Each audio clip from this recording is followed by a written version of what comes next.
Badger tails, like Trojan man. Question about solar panels and the best resource for building out an array, a panel or two per month. Short answer, I don't have a clue, brother.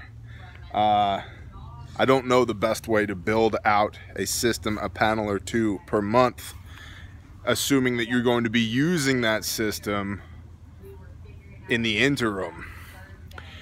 Typically, how I have done it, and I have not done it recently, but typically how it was done when I was doing it.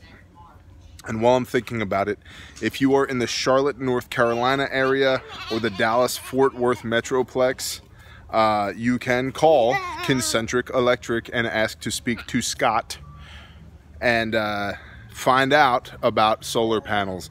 Scott is my wife's uncle and the owner of the company, and he knows a lot about solar panels. I was always more of a wind guy, but I've done some solar panel work in the past, including some 40K and 50K arrays for vocational schools. What I've always done is do a load calculation for what you're trying to run. And gesundheit. Kids putting stuff in my pockets. It's like one of her favorite things to do.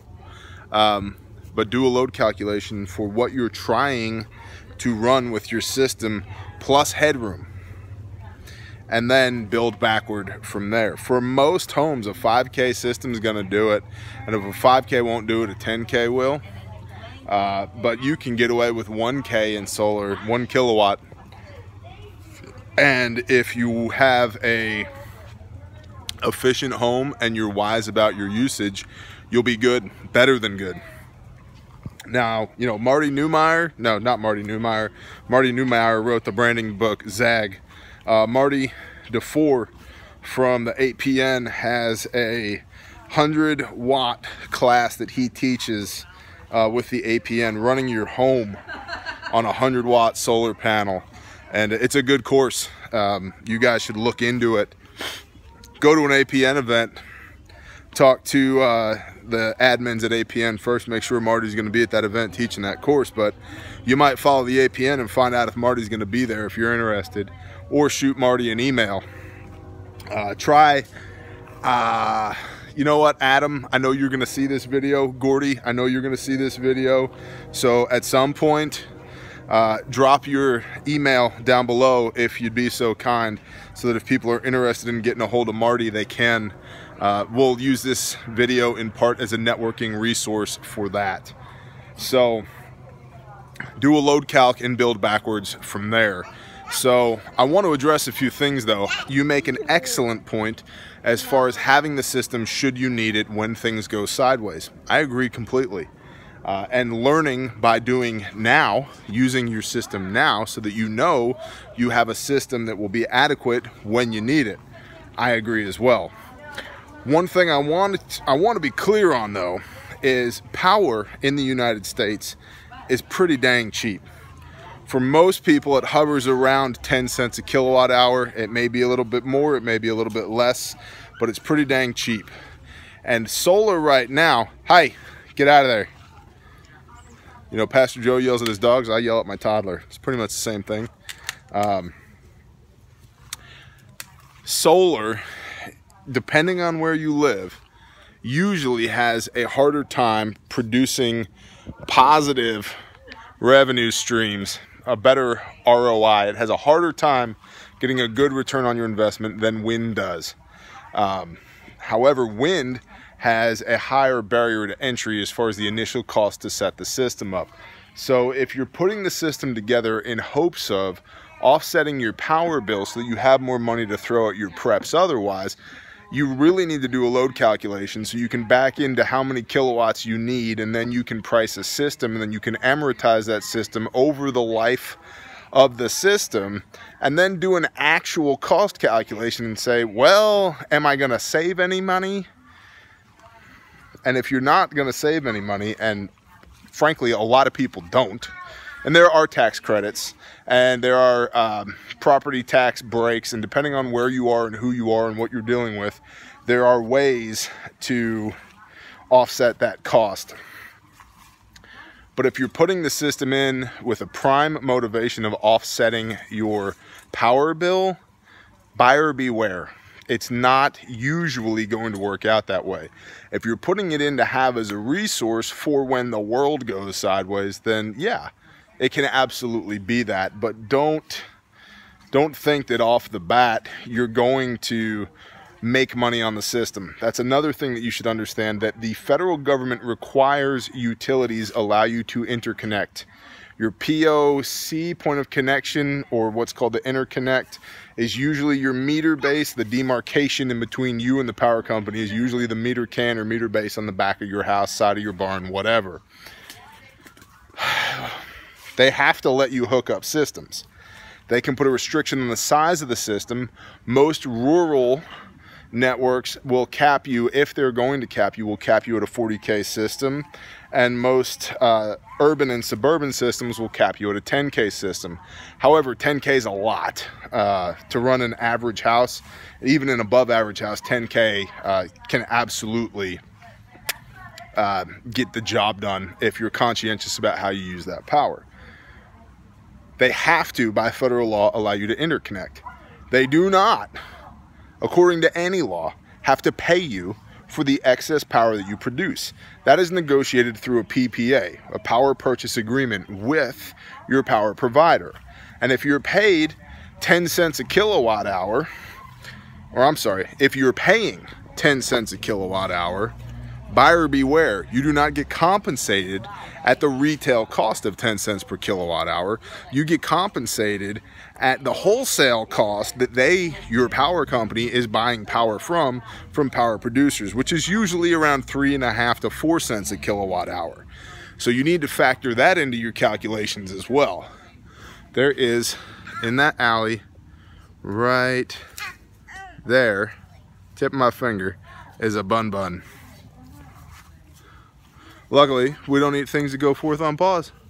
Otherwise, that sucker would be dead. And my guess is that he's probably, because he does not look entirely like a wild rabbit, probably of stock of the meat rabbits that we used to have here before Bunny Jihad occurred, because they broke out of their colony and ate all of our raised bed plants many moons ago when we first got convicted to keep Torah, which was like, well, gotta kill all these rabbits for being a-holes anyway. I guess we don't eat rabbits anymore. That decision was made easy for us. Thank you, Father. That has nothing to do with this conversation, other than the fact that there's a rabbit back there. So understand, again, when you're doing the calculations on offsetting the cost of putting your project together, it's not done at 10 cents a kilowatt hour or whatever you're paying. It's done at the retail cost of the power that your power company buys from power wholesalers, the people that produce the power, which is probably going to be around 4 cents a kilowatt hour, not 10 or 12 or 15 cents. But I would absolutely encourage you to do the calculations first, figure out what size system you're going to need, and then spec that system. And then if you buy 2 panels a month, let's say you need 12, or we'll say 24 panels, would be a 2.4 kilowatt system, right? Plus your charge controllers and your inverters and the whole nine. If that's what you decide to do, you buy 2 100-watt panels per month, is 200 watts a month, and over the course of a year, you develop 24 panels in your array, 2.4 kilowatts. Oh, for me? Oh, you got a green tomato? Show the people. Let me see. Let me see. You got a green tomato. That's Grandma's. No, you can't have that. Grandma thanks you for picking her tomato early. But spec out the system that you need. Hey, pick that up. Sorry. Spec out the system that you need to get the job done for what you're trying to do, and then work backwards to figure out what do you need to buy and amortize that cost over the next 12 months, 24 months, whatever, spread it out. Then when you get your panels, store them in the corner of your garage or in your Connex box or whatever, right, in your shed. that you didn't buy from Lowe's or Home Depot because you're not into tales of woe, but maybe you did buy from Covenant Constructors Incorporated. Details coming soon. Bing. Anyway, that's not gonna fit in my pocket. Horse apple, aka Bodark fruit. Store your panels up, then put your array together when you have it. But I don't know of a fast, easy way for you to get up on your roof 10 or 12 times over the next year and continuously add panels. I think it'd be better off. Well, I can see both sides of the argument, but for me, Mr. Practical, I would get everything I needed to do the job first, then get up on my roof, wire it all in one time, hang it all one time, hang the charge controllers, the inverters, the whole nine one time, get my battery array together one time, wire into my mains one time, and then push play, and then have my system up and ready. And if it took me a year to put my system together, it took me a year to put my system together. So I realize that that's not precisely what you asked for, but it is the answer that I have. So I would encourage you that if you need more expertise than that, again, granted, I'm much more the wind guy than the solar guy. But if you need more expertise than that, and you're in the DFW or Charlotte, North Carolina area, call Concentric Electric. If not, look for somebody who's near to you. Or if you're in Arkansas, talk to the APN, Arkansas Preparedness Network admins, and get in touch with Marty and network. I'm positive that there are people that know more about this than I do, but that's my best answer for you. So hopefully this was a help to you, and if it wasn't, I apologize, brother. It's the best I got. I'm happy to give you $1 though if you're unsatisfied, and I mean that with all of my heart and with all of the love possible for a bear my size to garner towards all of you patrons, because truthfully, you guys make this worth doing. I much prefer Patreon to YouTube. I get why people get burnt out on YouTube, because the people there, they're crazy and they have zero vested interest. At least here on Patreon, we have a barrier to entry other than a smartphone or a laptop. So I hope this helps somebody, and thank you guys for being here. Thank you for supporting us and allowing me to drink a very good Guinness beer in my former backyard. So shalom, y'all.